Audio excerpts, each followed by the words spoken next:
Em, bueno, les recuerdo que la sesión de hoy va a estar como, em, digamos que a nivel administrativo dividida en dos, pues sustancialmente solo será una sesión, que implica que hoy pues van a haber dos formularios. El primero es el de la asistencia propiamente de hoy y el segundo, como les dije, pues como toda la jornada de hoy no estaba contemplada en el calendario, pues pueden llenar el segundo formulario y eso les va a servir como compensación de alguna inasistencia que hayan tenido antes, ¿listo?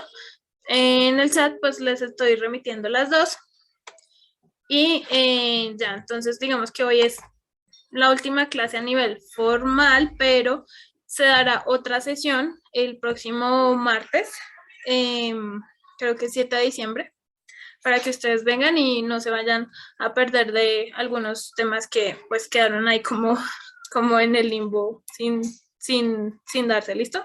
Entonces, muchas gracias y profe, pues le doy la palabra para que su merced pueda empezar.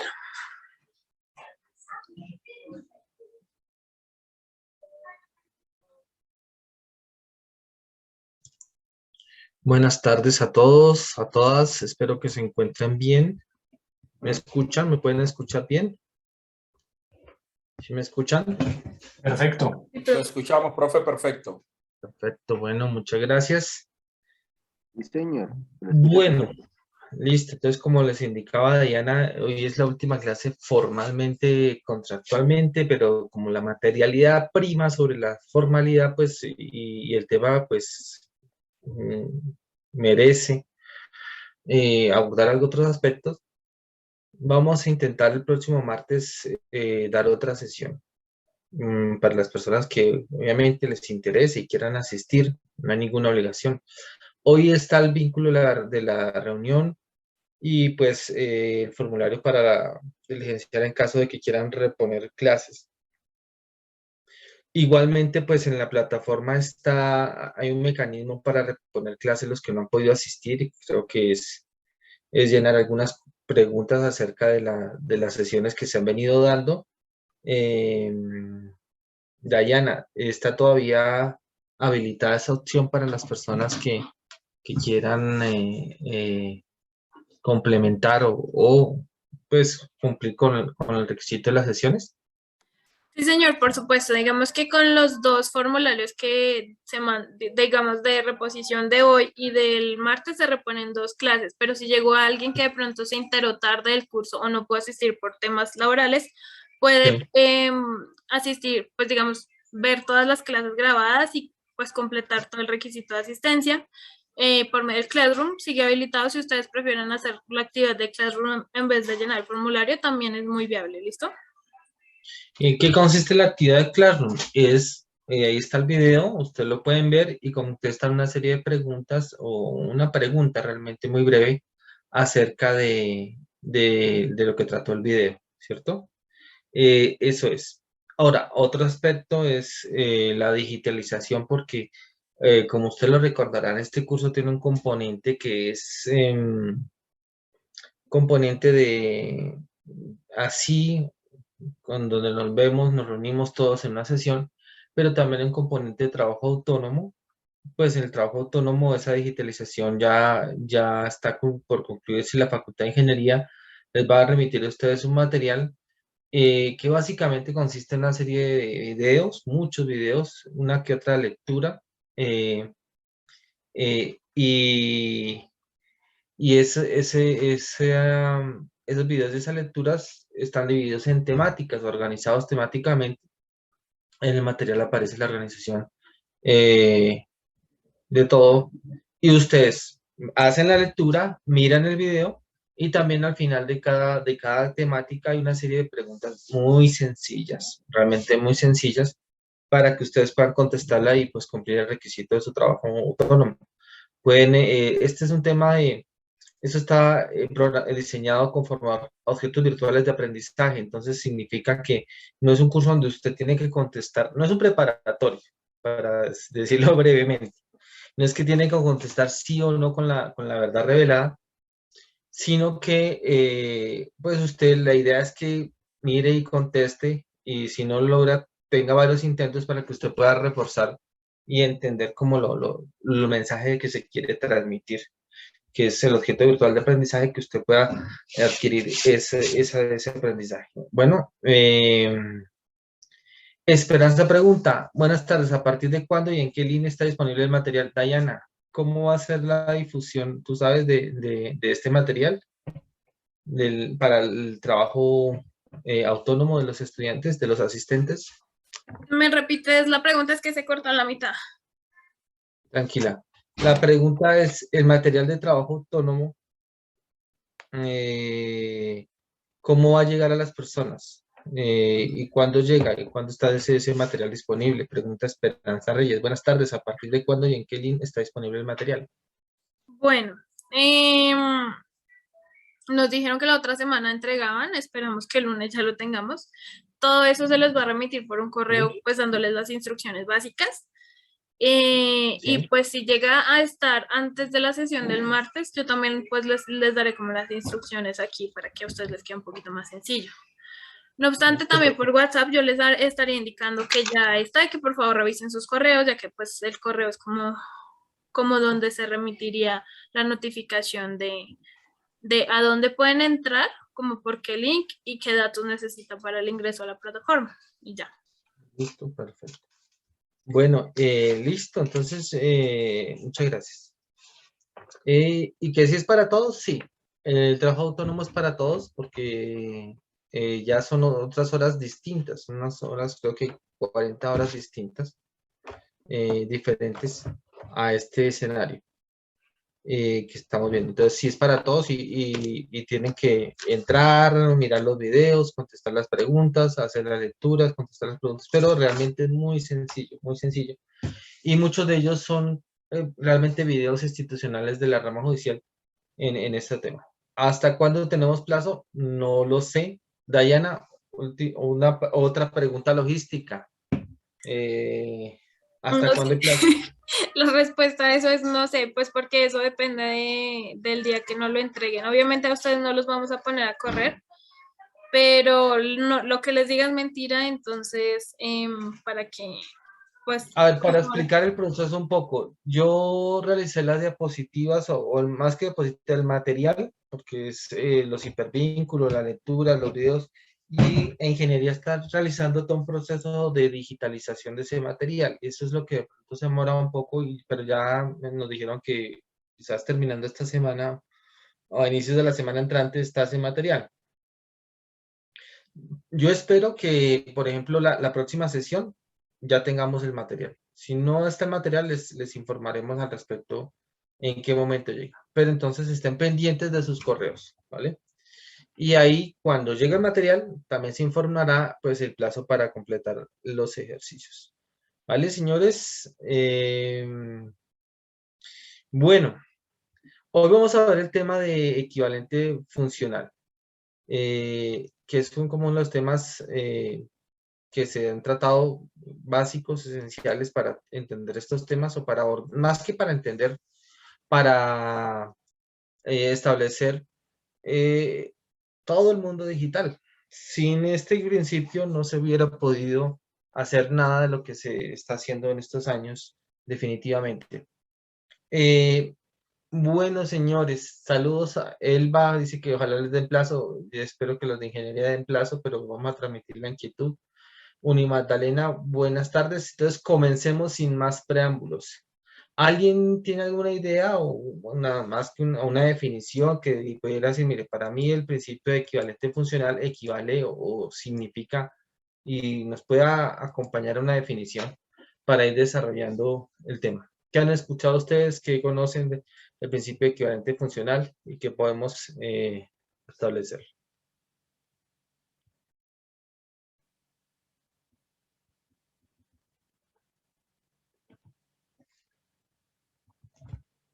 ¿Nadie?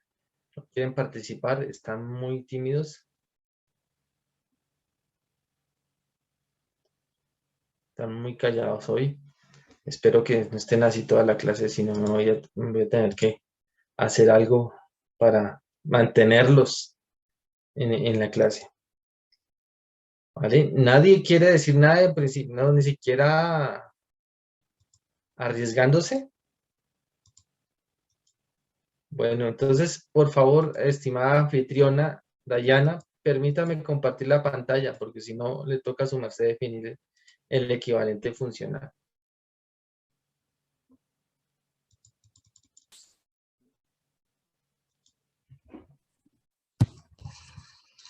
Dayana, Señor, Dayana, permíteme compartir pantalla, o si no, ayúdame a definir el equivalente funcional. ah, hagamos ambos. Bueno, el equivalente funcional es cuando se entiende que un documento, no importa en qué medio esté como dispuesto, puede, digamos, hacer las veces de un documento físico, que es como lo tradicional, en tanto se pueda definir su autoría y pues las personas que lo firmaron y el contenido que tenía este. Entonces, por eso, un video, una foto pueden hacer, digamos, que las veces del mismo documento físico que inicialmente era lo que se manejaba. Listo.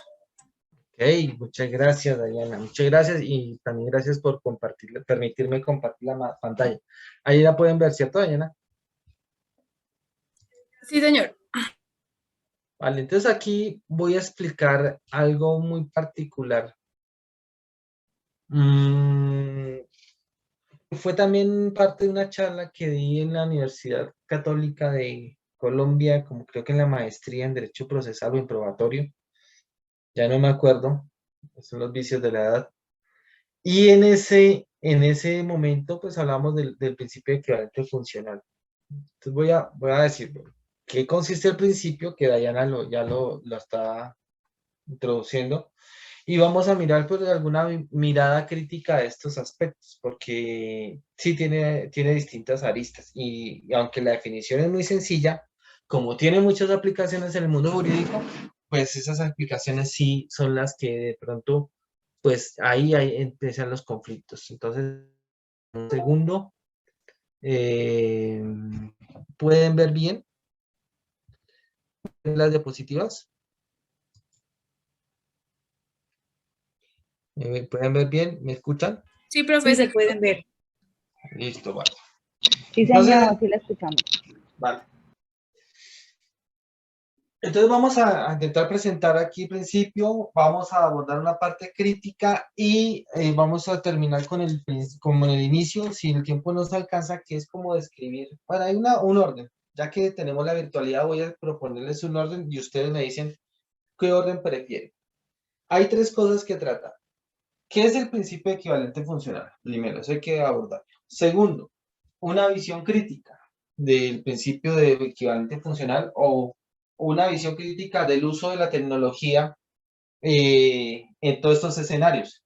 Y finalmente, un contexto pues, de dónde surgió este principio equivalente funcional, pues que surgió el contexto de este principio es el comercio electrónico y la ley 527 del 99. Entonces son esos tres componentes. ¿Qué quieren escuchar primero? La definición del equivalente, la visión crítica o finalmente el contexto en el cual surgió este principio de equivalente funcional. Los escucho, hagan sus votaciones en el chat. Si no votan ahora sí voy a entender que están súper congestionados de trabajo.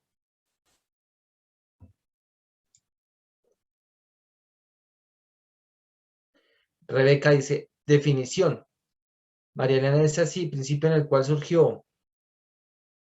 Están empatadas. Definición, Rebeca del Pilar ya había leído. Vamos a comenzar con, a ver, un momento. Equivalente funcional. Supongo definición, la definición. Vale. Entonces, ya. Entonces, el equivalente funcional está dentro de la ley 527 del 99.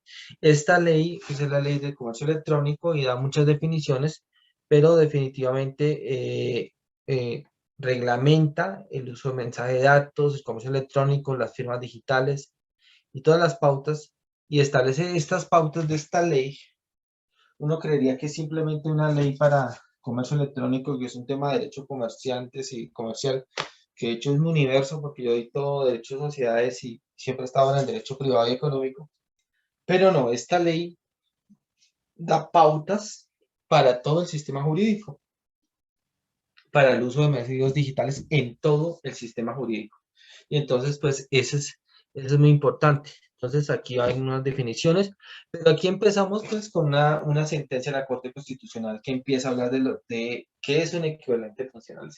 Los equivalentes funcionales que se fundamentan en un análisis de los propósitos y funciones de la exigencia transicional de documentos sobre el papel para determinar cómo podrían cumplirse esos propósitos y funciones con técnicas electrónicas. Entonces, cuando desarrollando un poco más la idea que Dayana propuso, pues uno diría, es decir, que el documento electrónico cumpla la misma función que cumpliría el papel análogo, ¿cierto? Y para eso hay que mirar cuáles son los propósitos que se existían para que se emitiera un papel análogo, es decir, un papel físico, materialmente, un papel que podíamos tocar con nuestras manos, ¿sí?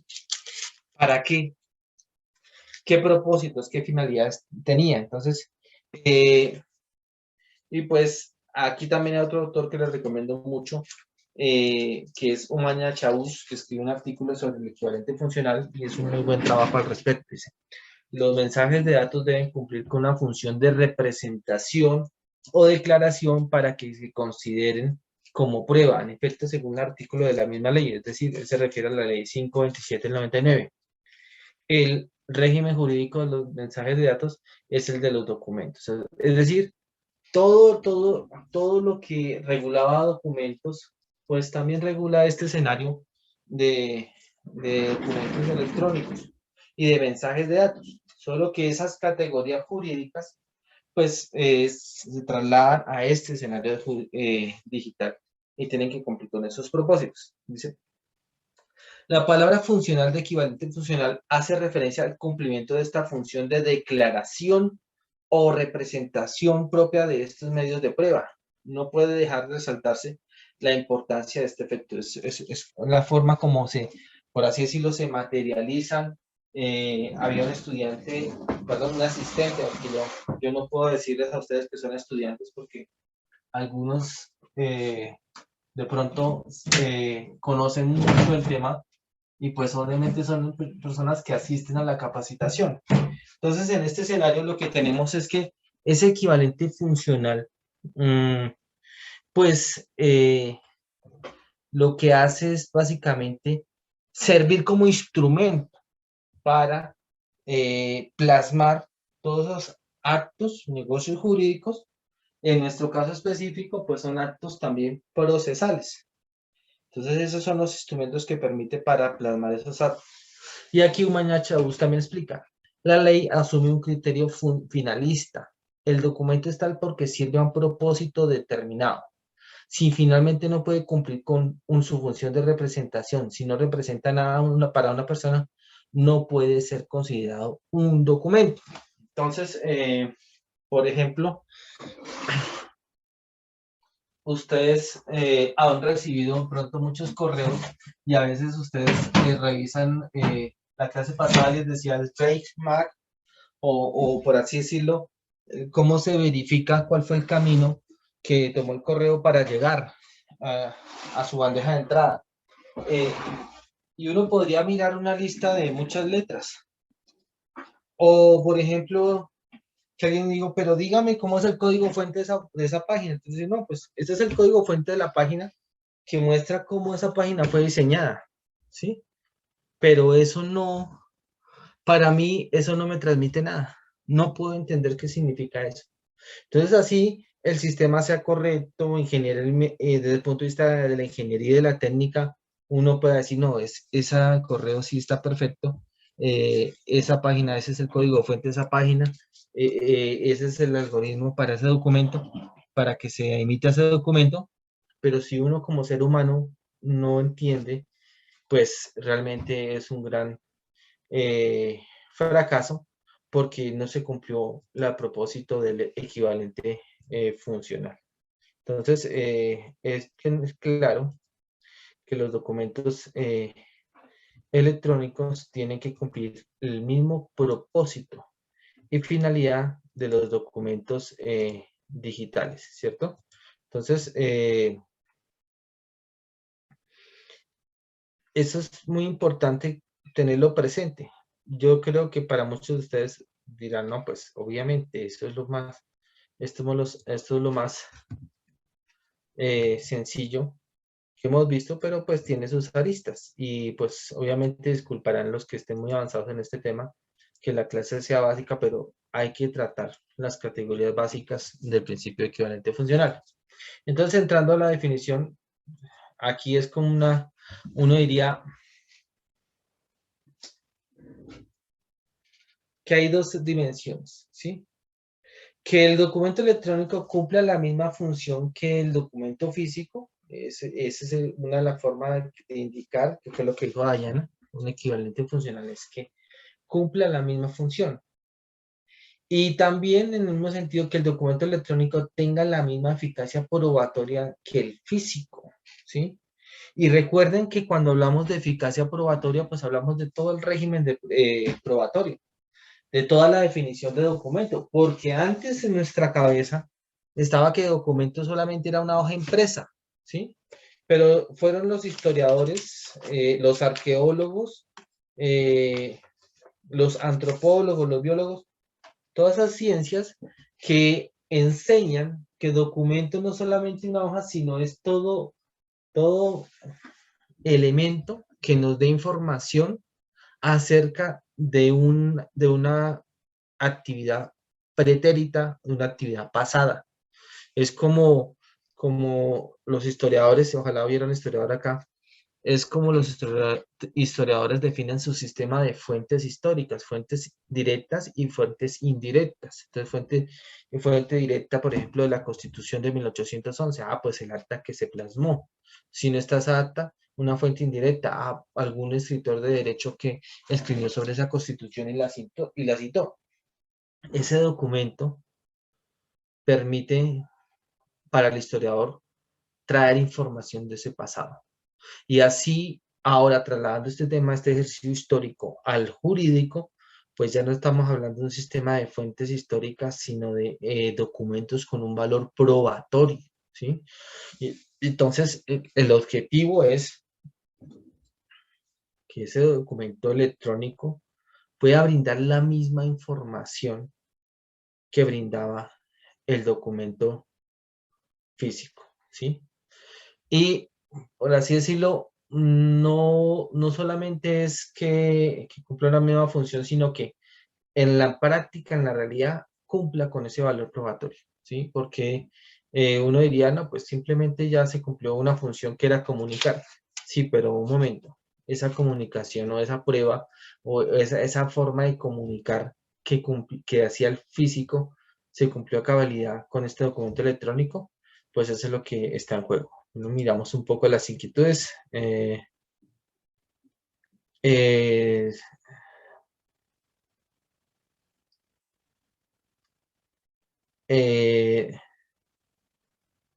no sé, bueno, listo. Sigamos, por favor. Pensé que habían algunas preguntas, pero saludos cordiales a todos los asistentes. Y entonces uno dice, bueno, si dentro de la definición dice que el documento electrónico tenga la misma eficacia probatoria del físico, pues una pregunta obligatoria es, bueno, pero entonces, ¿qué función probatoria cumplió el mensaje de datos? ¿Sí? Existe un documento tradicional que cumplía estas funciones probatorias. Déjenme lo complemento aquí, estas funciones probatorias y que fue reemplazado por el mensaje de datos. ¿Sí? O para decirlo en la pregunta 3, el mensaje de datos cumple las mismas funciones que el documento tradicional. Entonces, cuando uno está analizando este tema de equivalente funcional, pues tiene que hacerse, pues básicamente estas preguntas. Este mensaje de datos sí cumplió, sí tiene una función, sí logró un propósito, una finalidad probatoria, porque, no sé cómo decirlo, espérame, no me acuerdo cuál es el comando para ver el código fuente de la pantalla. A ver si alguien me hace herramientas, a ver, asignar, guardar. ¿Alguien recuerda cuál es el comando para ver el código fuente en una pantalla? ¿El comando para qué? Para ver el código fuente de una pantalla. De pronto aquí no lo veo. Pero bueno, cuando nosotros hablamos de código, bueno, pongamos una imagen, por ejemplo, una imagen de código fuente. Código fuente. Un código fuente e imágenes. Para un sistema de información en un computador, pues su código es este. Una página web, este es por ejemplo el código tradicional de una página web. Este es, discúlpenme, voy atrás un poquito. Disculpe, yo podría pedirle que por favor alce un poco la voz, que hay partes que no le entiendo porque baja el volumen. Gracias. Bueno, voy a intentarlo, pero como yo soy boyacense, yo hablo pasito. Así como a veces me confunden con pastuso, porque dicen que los pastusos también hablan pasito. Es mi cultura. Así como tenía un amigo del Valle que decía que él no me estaba gritando, que lo que pasaba era que él hablaba muy fuerte. Yo soy boyacense, entonces a mí me toca, yo hablo pasito y me toca, pero voy a hacer el ejercicio, ¿listo? Voy a hacer el ejercicio. Entonces, el código fuente, o sea, detrás de un mensaje de datos, detrás de una página web, detrás de cualquier aplicativo, detrás de cualquier sistema, están estos códigos fuentes, que son el código inherente en el cual está programado la información. Este código fuente pues tiene varias aristas. Ustedes de pronto habrán visto, si se han visto o si han hablado con ingenieros o si han visto clases más específicas, pero definámoslo así. Hay un código fuente, por así decirlo, básico, ¿sí? Que es la base de todo el sistema. Y la base de todo. Hay otro código fuente que es ya, por así decirlo, funcional, que sobre la base de ese sistema operativo, ya sea Windows o Linux, ese código funcional lo que hace es ayudar a cumplir un propósito, una secuencia de algoritmos para resolver un problema, pero está dentro del sistema, se ve así. De hecho, hay una forma más abstracta, ay, Dios mío, la forma más abstracta de verlo es el computador, todo esto también lo traduce en ceros y unos, ¿sí? Que ya sería, por ejemplo, algo, espérenme, me muestro el ejemplo, lenguaje binario, de pronto, aquí, que es en últimas el lenguaje de los computadores, lenguaje binario y código fuente, ¿sí? Entre otros lenguajes que existen. Existe sobre esa base del sistema operativo y sobre esa base de, esto es por ejemplo, pues si usted mirara un computador, cómo está mirando todos los procesos, pues sería esta suma de ceros de unos. Si ustedes quieren una imagen más fashionable, pues recuérdense la película Matrix, que muestra esa misma serie de ceros y unos que estoy intentando combinar aquí. Esta explicación un poco más matemática muestra como para un computador. Perdón, si está mostrando algo distinto a la presentación de PowerPoint, le comento que solo se ve donde dice equivalencia funcional probatoria. No se ve nada del código binario. Entiendo, sí, tienes la razón, porque yo estoy presentando, compartir solo una pantalla. Espera, entonces voy a compartir solo una pestaña, me toca compartir la pantalla. Solo a manera de ejemplo, ahora sí pueden ver mejor. Listo. Claro. Cuando hablamos de un código fuente para un computador es básicamente una serie de secuencias de comandos lógicos. Ese es el código fuente, ¿cierto? Cuando uno habla de un lenguaje más abstracto del computador, que todas estas órdenes realmente, que aquí son palabras, la mayoría en inglés porque los programadores pues han desarrollado todo eso en códigos universales, todos estos códigos para una página web, para un mensaje de texto, todo está basado en estos códigos fuentes, pero para el sistema en últimas, el núcleo del sistema realmente son una serie de ceros y unos. Por ejemplo, cuando miramos aquí el código binario, pues es para un computador, la letra A corresponde a este código binario y así sucesivamente todo nuestro alfabeto, ¿sí? Entonces, ese computador que tiene una serie de códigos, un código base que es como el core o el núcleo del sistema operativo, ya sea Windows o Linux, un código que se monta sobre ese sistema operativo que ya es como una aplicación especial, por ejemplo, para escribir textos, o una aplicación especial para escuchar música, o para ver un video, pues ya tiene otro código fuente distinto, pero en últimas uno como usuario nunca ve esto. ¿Por qué?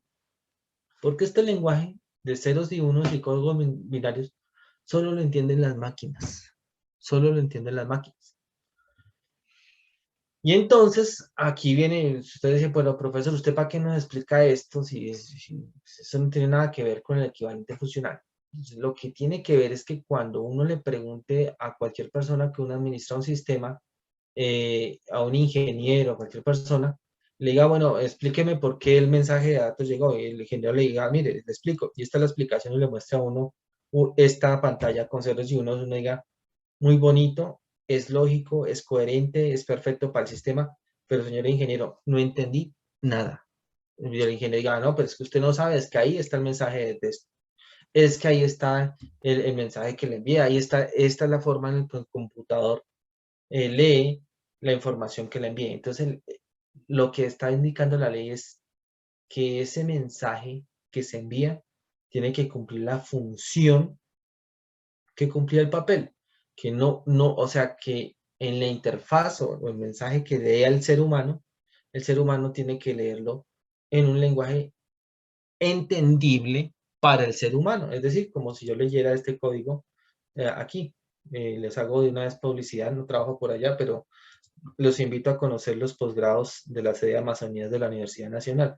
Aquí está todo muy bonito, pero detrás de esto, lo que realmente para la máquina hay una serie de códigos fuentes y de códigos binarios. Entonces, lo que está diciendo la ley, si usted usa en los sistemas de información, los mensajes de texto, etcétera, usted, el usuario, a la persona, tiene que enviarle información que él pueda leer y entender. Así como aquí dice, a la comunidad universitaria, etcétera, etcétera, etcétera, y no enviarle información de las máquinas. Porque a veces, y no crea que no, mire, clic derecho, inspeccionar, a ver, miremos. Clic derecho, inspeccionar, y inspeccionar, ¿cuál es la tecla de inspeccionar? Control, el comando es control U, miremos a ver, con comando control U, a ver qué parece. Este es el código fuente de esta página. Por ejemplo, este correo que les estoy mostrando tan bonito aquí, miremos cómo es el código fuente, el comando control U. El código fuente para la máquina de este mensaje de correos, el lenguaje de la máquina es este. Pero para que yo lo entienda como ser humano, la máquina tiene que mostrármelo en una interfaz máquina-humano, es decir, aquí, de la tal forma que yo lo pueda mirar y entender. Muchas gracias por el aporte. Se me estaba perdiendo ese comando que aquí explica cómo está organizada la página. Entonces, como todo va a estar en el medio virtual, ¿qué tal si yo le dijera, señor ingeniero, por favor envíeme el correo de oferta de posgrado? Y el ingeniero, claro que sí, mire, esta es. Y me envía este texto. Y yo digo, chanfle, no entiendo nada. No, pero entonces yo me enredo con el ingeniero, oiga, pero de verdad envíeme algo que sirva. Algo que sirva. Entonces diga, no, pues eso es lo que está. Y diga, no, un momento. Entonces lo que la ley obliga es que si se va a usar todos estos medios tecnológicos, así sea este el lenguaje de la máquina y este sea un lenguaje lógico y coherente para la máquina, para el ser humano, tiene que, asiste en este sustrato digital, se tiene que transmitir cumpliendo los mismos propósitos y finalidades que cumplía el medio del papel escrito, es decir, que sea entendible para el ser humano y no que sea un lenguaje de máquinas como este lenguaje como tal. ¿Sí me entienden lo que estoy queriendo decir o estuve muy enredado en ese tema? Ustedes me dirán. ¿O están sobrecargados de trabajo y ya? Sí se entiende.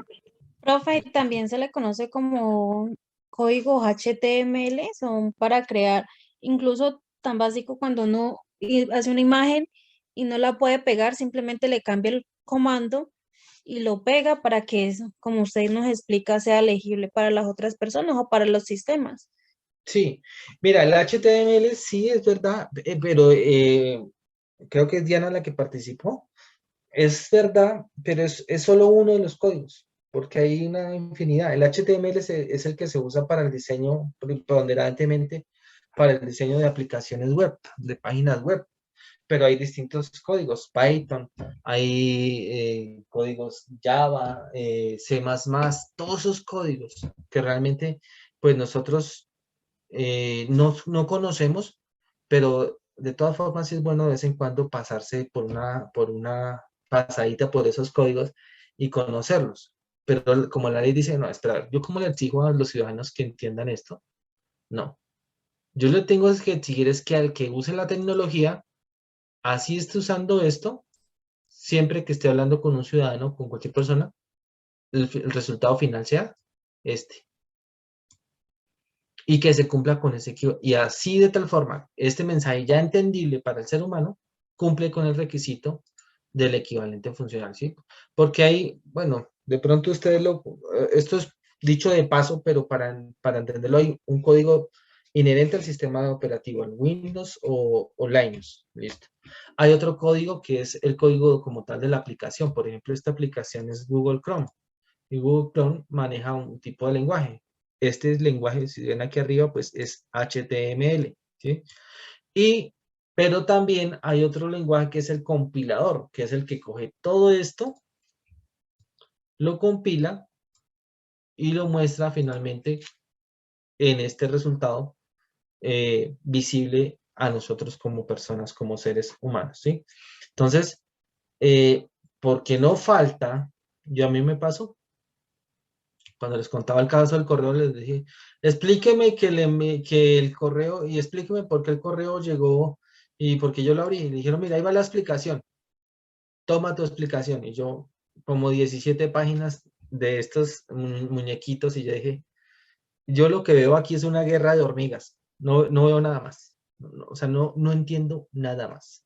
Soy un ignorante, soy un bruto, pero entonces la ley lo que dice es, no es que usted sea un ignorante, es que al ser humano hay que intentar hablarle y entender en el lenguaje del ser humano, o como diría Jeremy Bentham, el objetivo del legislador es que la ley se profiera para que la gente la entienda y la aplique. Imagínense si yo dijera, esta es la nueva ley y la ley es esta, tiene que cumplirla. Usted diría, Dios, me toca contratar a un ingeniero para que me traduzca esta ley, o un compilador. O que alguien dijera, mire, esta es la ley y esta es la fórmula en que yo voy a calcular su ingreso base de cotización de la pensión. Ahí les va la fórmula y nos enviará una fórmula así, una fórmula coherente, una fórmula con una coherencia matemática, con una definición algorítmica consistente, pero que definitivamente yo, pues, los seres humanos, ¿cómo hago para pelear o para controvertir esa fórmula de cálculo de mi ingreso base de cotización si yo como ser humano, pues mi lenguaje no es este? Mi lenguaje es el lenguaje natural, es este lenguaje ya sea en prosa o en verso, como ustedes prefieran pronunciarse, o como la ley esté realizada. Entonces usted dice, no, este lenguaje no lo entiendo. Entonces lo que la ley dice es, si usted usa elementos tecnológicos, tiene que cumplir, comunicarse de la misma forma, de tal forma que lo que usted esté haciendo sea también cognitivamente entendible por pues toda la comunidad, porque en últimas la ley no está para ingenieros, no está para matemáticos, sino para toda una comunidad. Sin embargo, hay discusiones aún en técnicas legislativas porque ustedes verán cada vez más estas fórmulas matemáticas o estas fórmulas algorítmicas en las leyes. Y ahí el problema va a ser pues de control ciudadano, es decir, bueno, yo no sé cómo funciona esto, cómo puede hacerle control a esta ley, si esta ley trata aspectos muy técnicos. Pues solamente el que conozca esa técnica puede controvertir la ley. Entonces lo que intentó hacer la ley 527 es, bueno, un momento, ¿qué función probatoria quiere cumplir ese mensaje de datos? Pues obvio, profesor, lo que estamos tratando todos acá. De lo más importante, notificar una actuación. ¿Existe un documento tradicional que notificaba esa actuación? Sí, existe un documento tradicional. ¿Cuál? Se llamaba, qué sé yo, por ejemplo, un correo certificado enviado por postal, O de pronto algunos litigantes aquí de la vieja escuela también nos dirán un telegrama. Ah, bueno, me dicen, ¿qué contenía el telegrama? Ah, pues eran documentos estructurados según la ley, porque la ley indicaba qué debía contener esos documentos. Ah, entonces aquí no se trata de que tengamos la misma imagen del telegrama, pero sí la misma información, la misma contenido que tenía ese telegrama. Y aquí es algo también muy importante, es decir, ese mensaje de datos cumple las mismas funciones probatorias y los mismos propósitos del documento viejito. Lo cumple si estamos frente al equivalente opcional. Si no lo cumple, no. Ese es como el escenario. ¿Mm? Entonces, esto tiene una dimensión probatoria. Y entonces Dayana me sorprende gratamente porque veo que está súper conectada con el tema. Dice, pues obviamente esta función probatoria tiene 3 escenarios. Es decir, que en la definición de documento tiene 3 elementos. Por así decirlo, ese documento escrito o que tenga una permanencia para una posterior acceso y consulta a la información. Ese documento esté firmado, es decir, que permita identificar, los penalistas dirían individualizar, o que permita establecer la certeza de que ese acto sucedió y también esa posibilidad de que yo pueda relacionar un sujeto de derechos a el contenido de ese documento. De pronto, los que sean ya no penalistas, no me meten en esas aguas oscuras porque yo no soy penalista, de pronto lo vean es desde el punto de vista de la autenticidad del documento, es establecer quién fue el autor de ese documento, cuál es la autoría de ese documento, ¿cierto? Y también la originalidad, que de pronto lo tratábamos anteriormente de decir, no, esa originalidad se hace referencia a que este documento, este es el original, y este es el único, ¿sí? Pues hoy en día con las herramientas digitales pues, ¿cuál es el original? ¿Quién sabe? Así como ustedes lo ven coloquialmente en algunos lugares donde venden música, yo nunca he ido allá, nunca he ido, me han contado, que dice, la primera copia es original. Entonces, pues realmente, es decir, la originalidad hoy en día no significa que ese sea el original como tal. El original valía para la ley de las 12 tablas que Moisés dejó allá en el arca sagrada. Y aquí en la colonia, porque aquí la ley en la colonia hacía referencia, o sea, existía algo que se llamaba el arca triclave. Y cuando llegaba la ley a las plazas, a los municipios de nuestro país, como en toda la colonia española, se reunían 3 autoridades de ese pueblo, el sacerdote, pues la autoridad civil y la autoridad militar, se reunían en la plaza, mostraban la ley, la paseaban en un estandarte, decían, esta es la ley, esta llegó la ley al pueblo. La leía el programa, el pregonero, ojalá después de la misa, y encerraba ese papel con ley y la encerraba en un arca de madera que se llamaba el arca triclave. Y la encerraban en el Palacio Municipal y la encerraban con triple llave. El militar tenía una llave, la autoridad civil tenía otra llave y la autoridad eclesiástica otra llave, ¿sí? De tal forma que ese papel que estaba allá en esa arca, pues era el original, era la ley. Y tenía como un factor simbólico, ¿sí? De decir, ahí está la ley es sagrada y está guardada allá. Pues los tiempos han cambiado, no sé si para bien o para mal, pero lo que ocurre es que la ley ya no está escondida, no está bajo el arca triclave en 3 llaves. Hay un trabajo muy bonito de un historiador español que vino, investigó en el Palacio de Justicia de Cali las distintas formas de arcas triclaves que habían aquí en el reino de la Nueva Granada. No, ya no estamos en esa época. Ya no puedo decir, no, es que yo soy la autoridad administrativa y yo soy el que tengo la llave para que alguien, y yo cuido la ley. Aquí la originalidad cambia a decir, yo cuido esta ley, este pedazo de papel, y este es el único original, cambia, ya no a decir que es el único, que es el original, sino a decir, yo soy como el que doy fe que esta es la ley y que esta ley se mantiene integral. No, o sea, así se hagan 10.000 copias, 100.000 copias o más que eso, por ejemplo, en las leyes, así tú entres a la Secretaría del Senado y hagas 100.000 consultas. Que la persona que siempre consulte ese código diga, es el mismo código. O sea, se ha conservado. No fue manipulado. Que no pueda entrar un hacker y cambie el artículo 50 del Código de Comercio, sino que ahora el arca triclave se convirtió en un tema de seguridad informática, que en esos repositorios públicos de información, el ciudadano que quiera conocer la ley pueda ir, meterse en la página web y puede decir, tengo la certeza de que esa es la ley, porque entré a la página de la Secretaría del Senado. Y eso es lo básico, señores. También sucedía con las elecciones donde se guardaban los votos mientras se hacía el escrutinio definitivo. Totalmente de acuerdo, apreciado Jesús Hernando Toro. Solo cambiaría el verbo. También sucedía, también sucede, porque en el país todavía estamos en un sistema de votación de formato análogo. Es decir, todavía nuestro voto es de papel como en la colonia. Y cuando le pregunté en su momento a uno de los registradores nacionales, le pregunté, oiga, ¿y por qué no implementan voto electrónico?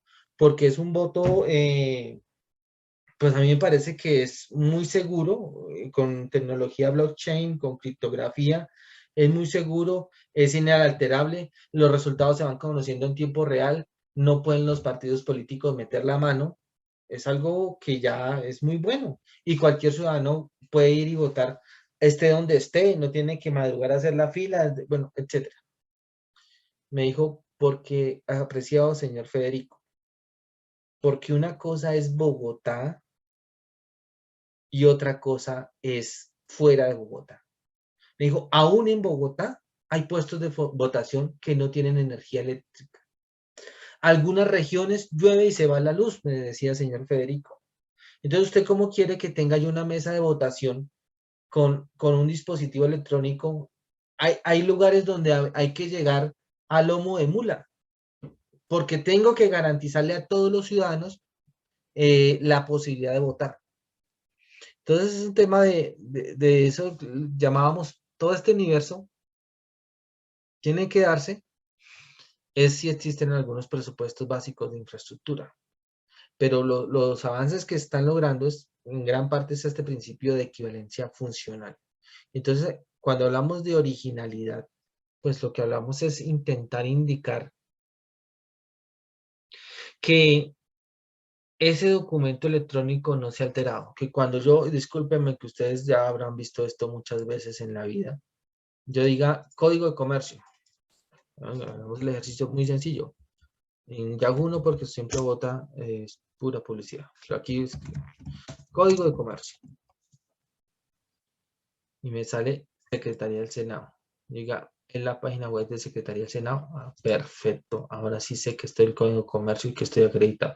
Como ciudadano sé que estoy frente a la ley, que ahora la arca triclave se llama, es la página web. Ya no hay arca triclave, ya no hay 3 llaves. Allá hay un ingeniero por allá haciendo mantenimiento diario o constantemente a esta página web que se llama Secretaría del Senado, que aquí mi navegador dice que no es seguro porque los que señalaron en la página web no compraron el candadito para establecer la seguridad de la página, pero que ya uno consuetudinariamente sabe que esto es la seguridad de la integridad de este decreto. El guardián es la página web de la Secretaría del Senado. ¿Sí? Y uno diría, pues, profe, eso es obvio, usted nos está diciendo lo obvio, ¿sí? Le estoy diciendo lo obvio, pero no sé si aquí hay estudiantes, porque el riesgo que se está dando con este mundo digital es que la mentira, la falsedad, ¿sí? se difunda rápidamente.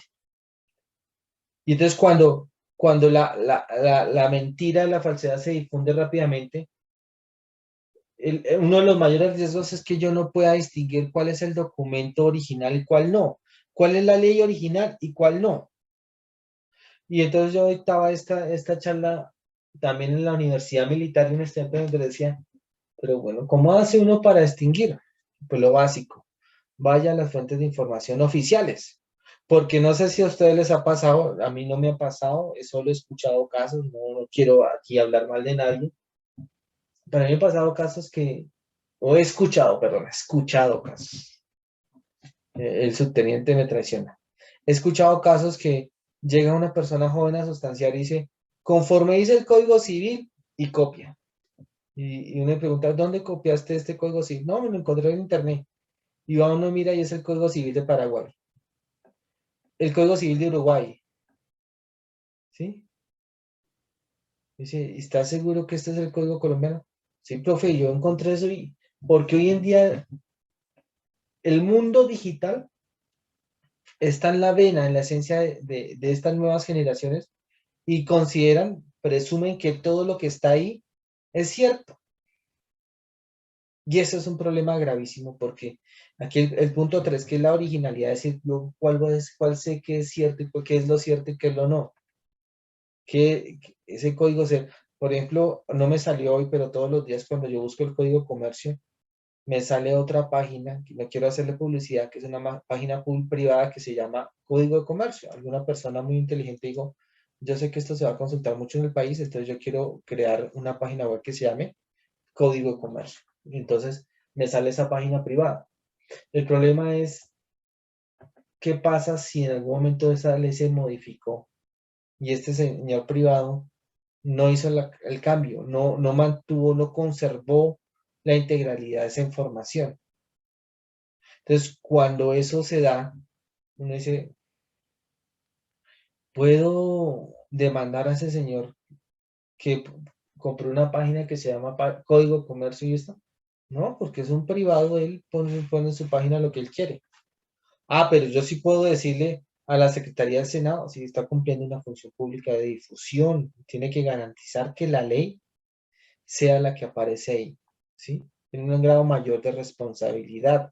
Y por eso yo creo que en este tema de originalidad, pues lo que tiene que prevalecer son repositorios públicos de información que nos garanticen a los ciudadanos de que si yo busco en la Secretaría del Senado, esa es la ley original, íntegra, conservada. ¿Para cuándo? Para los siglos de los siglos, porque en los formatos digitales, pues se puede por los siglos de los siglos. ¿Y a qué costos? ¿Cuánto me vale a mí consultar la Secretaría del Senado? El costo tiende a cero. No digo que sea gratis, porque si hay aquí un economista me dice hay que pagar luz, y si es un economista que administra muy bien los recursos, dice hay que pagar luz, hay que pagar el computador, hay que pagar internet, y si es una persona muy ahorradora, pues me saca todos los costos.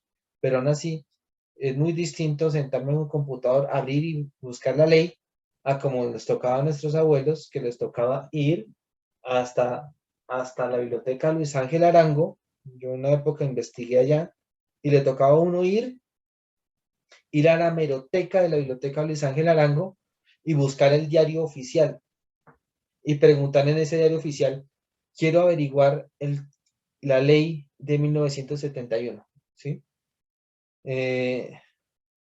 Entonces, eso es realmente lo que se tiene que suceder. Aquí dice Jesús Hernando Toro Suárez, dice, una de las falacias argumentativas que ha hecho curso en nuestro país dice que si no figuran los códigos o documentos de la editorial tal, no existe. Sí, ese es de pronto en la cultura jurídica. Pero lo que sí tengo que destacar es precisamente que en nuestra cultura jurídica nosotros somos guardianes de la ley, ya sea como ejercicio de abogado, como administrador de justicia. Y como guardianes de la ley tenemos que siempre prevalecer que esa fuente del derecho prevalente en nuestro país por el artículo 230 de la Constitución, pues que el guardián cumpla su función, que la Secretaría del Senado, que esto, porque a veces se le hace uno muy fácil, no, busqué la ley, copié la ley de cualquier lado. Hombre, copian leyes derogadas, copian sentencias que no se profirieron, copian, de verdad, lo he visto varias veces, según el Código Civil, pero de Uruguay, de Perú, de México. Dice, entonces, esas personas nuevas, jóvenes en el derecho, pues lo que hay que indicarles es decirles, mire, existen entidades encargadas de mantener la originalidad y la integridad de esa información. Y entonces, la función que cumplía el Diario Oficial de la República de Colombia, allá en la Biblioteca de Luis Ángel Arango, que eso era un tema, mejor dicho, era un vía crucis, porque le tocaba a uno ir a la Luis Ángel, el paseo era muy bonito en esa época, bajaba a la biblioteca, pedía, por ejemplo, decía, busco el código 1971, pido el código, está en el tomo 50, y mentiras, estaba en el código, en el tomo 52, pues trayendo cada tomo se demoraba media hora, y al final tenías que sacar unas copias que a veces salían horribles, y tú medio tenías acceso al documento. Hoy en día la tecnología permite mucho mejor acceder a un costo cero, con menos tiempo, con una gran facilidad, pero el riesgo inherente a esto es que yo, como en la página web puedo acceder a miles y miles y miles de fuentes de información, me vuelva loco y no sepa distinguir la ley real, la ley original de la ley falsa, ¿sí? Y se me haga, como estudiante de derecho, como abogado, como litigante, como funcionario, se me haga fácil que alguien me diga, no, eso lo dice el código, y me dice, ah, bueno, si esto dice el código, pues claro, hay que fallar en ese sentido, o hay que argumentar en ese sentido. Pero un momento, si era ese código originalmente, y entonces reitero que he traumatizado con ese día, cuando esa persona, no, es que eso lo dice el código, sí, el código de Uruguay, me dice, Dios, hay mucho por hacer. Listo, señores. Entonces, aquí, esas son como las tres funciones que cumple. Entonces, en este mundo, los riesgos inherentes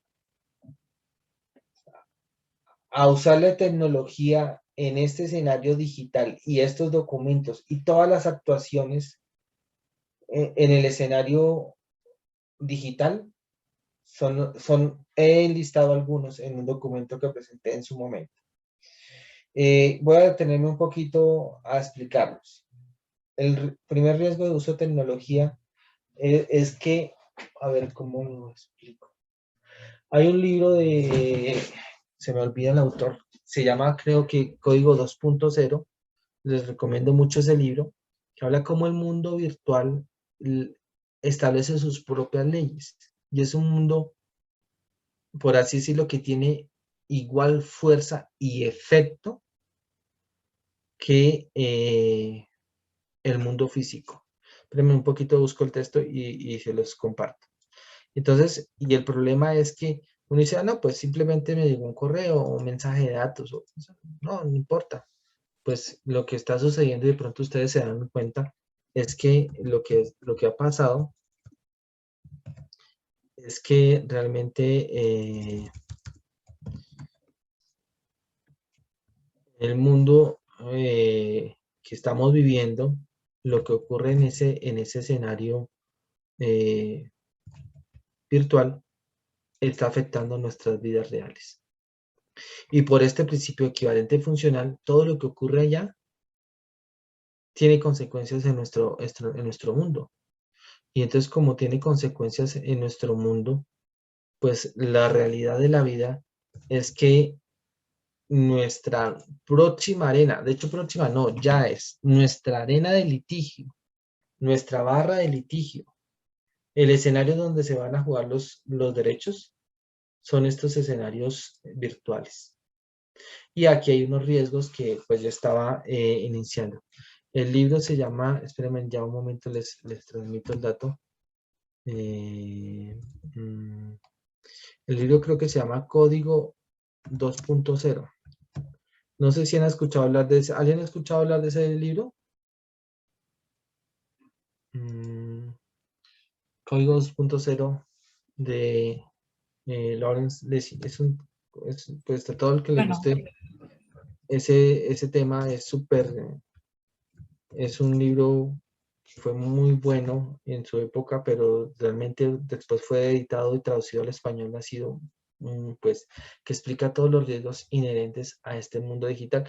Y pues para resumírselo, pero ahí les envío el libro, si de pronto en algún momento lo pueden leer, es que el mundo virtual crea sus propias leyes, sus propias dinámicas, sus propias reglas, de tal forma que todo lo que suceda en este mundo virtual tiene unas consecuencias grandísimas en nuestro mundo real.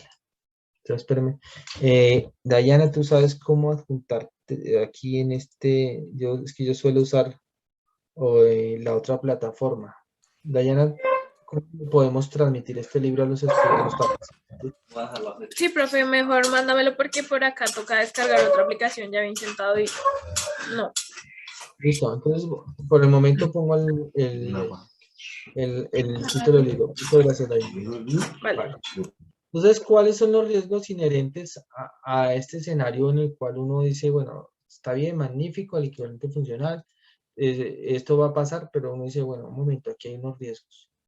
Y este riesgo, pues no es para que ustedes terminen odiando todo este escenario, sino que ustedes digan, ojo, tiene inconvenientes. No sé si dejé de presentar, ¿pueden ver la presentación o no pueden ver nada? Ya, no dejé, ya vuelvo. Listo, entonces la primera riesgo del uso de esta tecnología y estos equivalentes funcionales es la estigmatización y censura social. Que como estos medios de comunicación están acelerados y adentrados a todos los escenarios del mundo, pues que sea muy fácil estigmatizar a una persona, destruir a una persona, destruir la vida de una persona, su prestigio en un momento. En un momento en el cual le digan, no, básicamente, usted se equivocó y esto fue grabado esa equivocación y ya la vida de esa persona queda destruida. ¿Sí? Ese es un primer riesgo del uso de la tecnología. El segundo riesgo del uso de la tecnología y de este tema de la digitalización y que se logra a través del equivalente funcional es el veto social a las cárceles del alma, que hay una sentencia clásica de Ciro Angarita Barón, que si no la han leído, pues les recomiendo mucho la sentencia Cárceles del Alma, venga, la buscamos aquí, de pronto para mencionarles un poco, porque básicamente es una sentencia que trataba un caso aparentemente muy sencillo. Era un caso de una persona que estaba reportada en una central de datos y básicamente esa persona estaba teniendo su reporte negativo, pero la obligación ya judicialmente se había establecido que debía prescrito y la sentencia había salido hace unos años.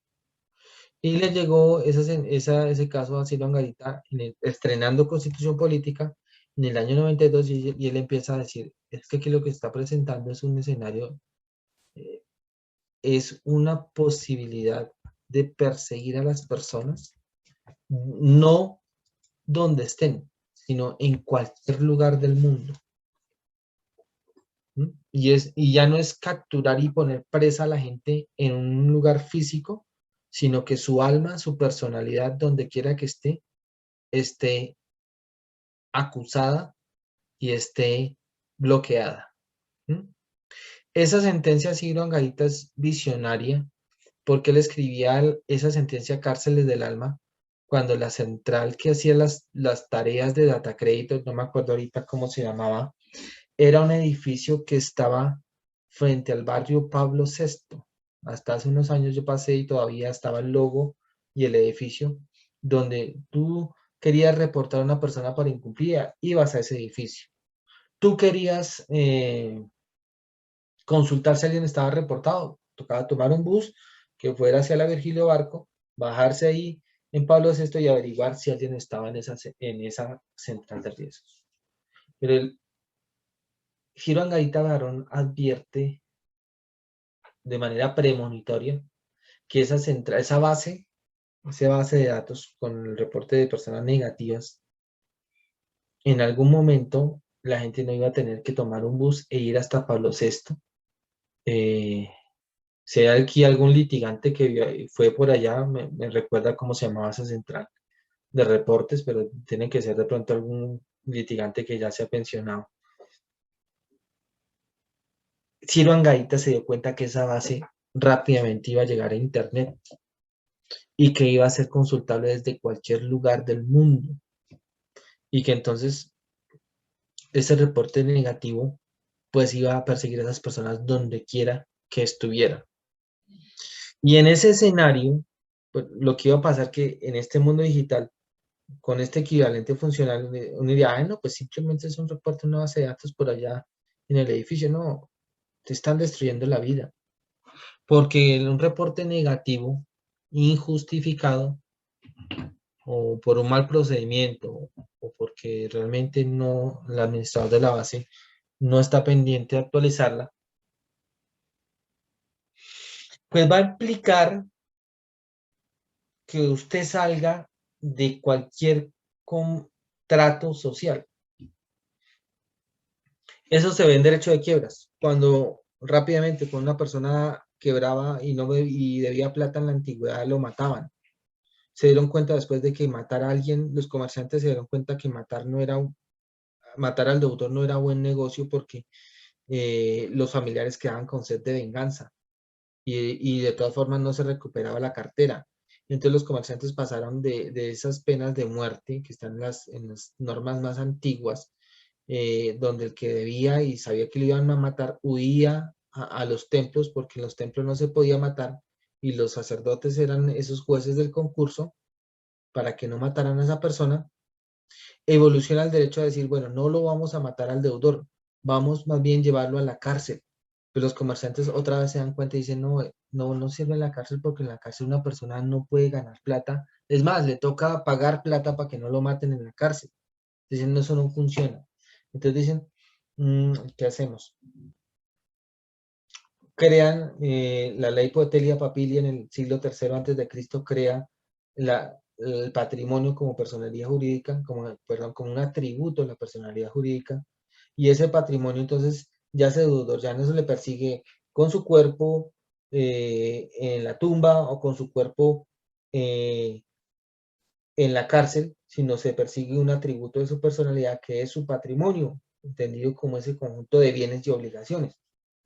Y posteriormente surge algo muy importante que es un castigo que es de los más antiguos de la historia de la humanidad, que es básicamente estigmatizar y hablar mal de una persona. Un reporte negativo es la forma más técnica de hacer eso, pero está en la Biblia. Caín mató a Abel y el castigo para Caín no fue la muerte, sino el castigo, ni fue la cárcel, sino que Dios lo castigó marcándolo en la frente con una estigma, de tal forma que donde llegara Caín, la sociedad le cerraba cualquier trato social. Y él estaba condenado y maldito, forastero y errante.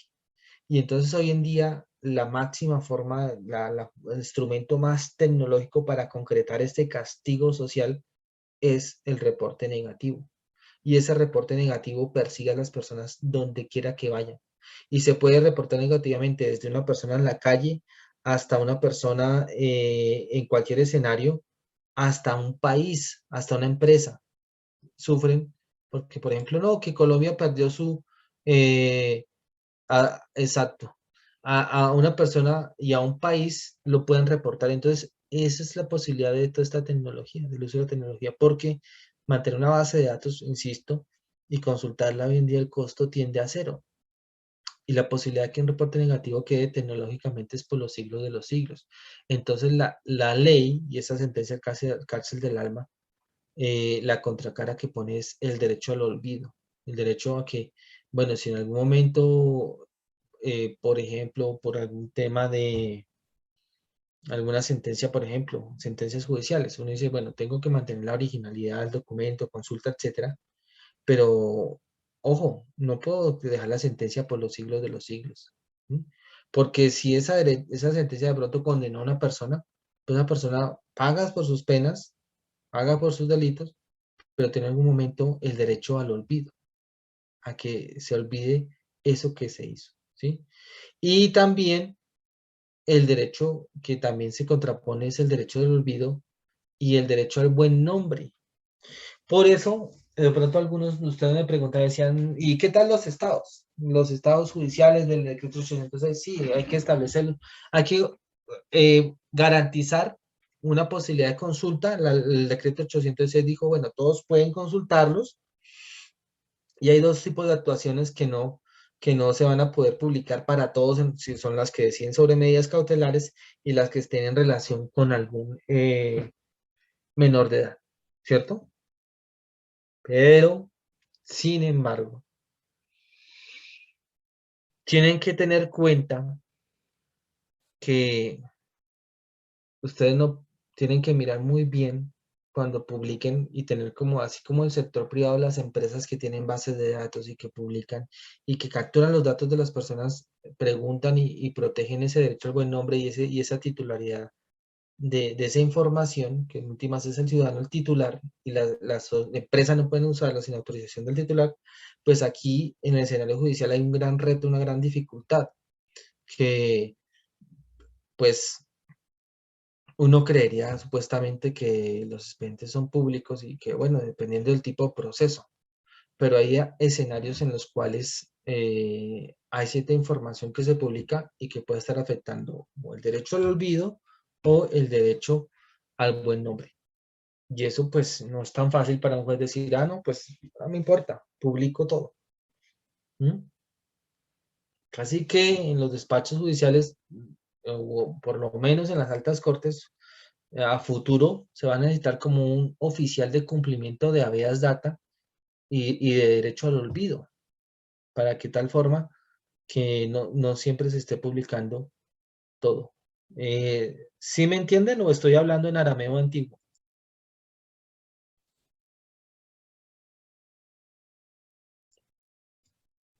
Voy Sí a se presumir. entiende. Ok, listo, perfecto. Muchas gracias. Otro grave riesgo del uso de tecnología y del ¿Me permite de pronto hacer una anotación? Claro, con todo gusto. ¿Con quién hablo? Elba Sofía Castro. Elba, con todo gusto, ni más faltaba. A ver, una de las cosas que yo también creo, una de las razones por las cuales yo creo que eso de guardar la información respecto a medidas cautelares tiene también otro enfoque, y es el hecho de no divulgarse cuáles son las medidas que adopta la parte demandante para poder garantizar el cobro de su obligación, porque si la parte demandada se entera del contenido de las medidas cautelares que solicita y que se decretan, corre el riesgo de que traspase bienes y la obligación quede insoluta. Entonces yo pensaría que también tiene ese enfoque. No solo pensaría, es totalmente eso. O sea, cuando el decreto 806 establece las dos excepciones, dice, los estados publiquen todo, menos dos temas. No publiquen medidas cautelares, es totalmente lo que estás diciendo, estimada doctora Elba. Pero además, tampoco publique temas donde estén involucrados menores de edad, y lo hace con un objetivo legal específico. Y uno Eso sí, dice, proteger al menor. claro, que uno dice ahí ya hay muy claro.